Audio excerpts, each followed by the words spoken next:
Hello hi everyone. तर ही आहेत कमक्वॉट्स म्हणजेच अतिशय छोट्या आकाराची अशी संत्री। म्हणजे याचा जो साईज आहे तो जवळपास छोट्या छोट्या द्राक्षां एवढा आहे आणि हे फळ मूळचं चायनाचं फळ आहे। सगळ्या साऊथ ईस्ट एशियन कंट्रीज मध्ये आणि ऑस्ट्रेलियामध्ये सुद्धा रेग्युलरली त्याचं उत्पन्न घेतलं जातं। तर हे मूळचं चायनाचं असलेलं फळ त्याचं नाव आहे कमक्वॉट्स असं त्याचं नाव आहे आणि त्याचा भाव आहे जवळपास $20 किलो। हे आपल्याला इथे दिसतंय कमक्वॉट्स आणि $20 किलो प्रमाणे इथे ते विकलं जातं। तर हे कमक्वॉट्स चवीला कसं असतं तर हे अगदी संत्र्याच्या जवळची याची चव असते आणि सगळ्या सिट्रस फ्रुट्सचे अँसेस्टर्स असं याला म्हणता येईल। हे आता मी घरी घेऊन जाणार आहे थोडेसे आणि ते एखादं फळ त्यातलं कापून तुम्हाला सगळ्यांना दाखवणार आहे की ते कसं लागतं।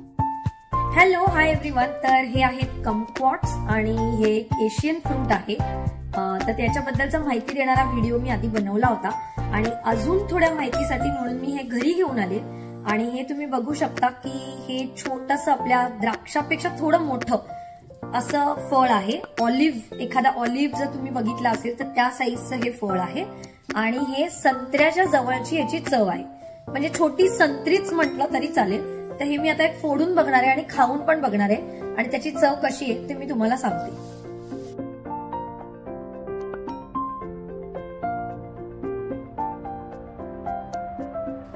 तर ह्याची साल संत्र्यासारखी एकदम पातळ होती। मी ह्याला आधी देठाकडे थोडंसं चिरून घेतलं आणि मग त्याची साल काढली। आय डोंट नो की ह्याला साला सकट तर आपण खाऊ शकत नाही, पण हे संत्र्यापेक्षा ह्याची साल खूप डेलिकेट आहे काढताना बऱ्यापैकी। हे बघा याचा फ्रूट ज्यूस जो आहे तो असा बाहेर यायला लागतो। मी आता हे अख्खं असं खाऊन बघते आणि ठरवते की याची चव कशी।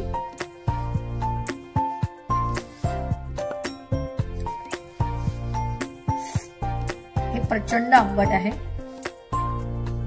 मे बी ते थोडं पिकल्यानंतर थोडंसं गोड होईल, पण हे संत्र्यापेक्षा नक्कीच खूप जास्त आंबट आहे। तर तुम्हाला हा व्हिडिओ कसा वाटला ते नक्की कळवा। अजून अशा कुठल्या गोष्टी ट्राय केलेल्या तुम्हाला बघायला आवडतील ते पण नक्की कमेंटमध्ये कळवा आणि अजून अशा छान छान व्हिडिओसाठी चॅनलला नक्की फॉलो करा आणि तोपर्यंत धन्यवाद। Thank you for watching.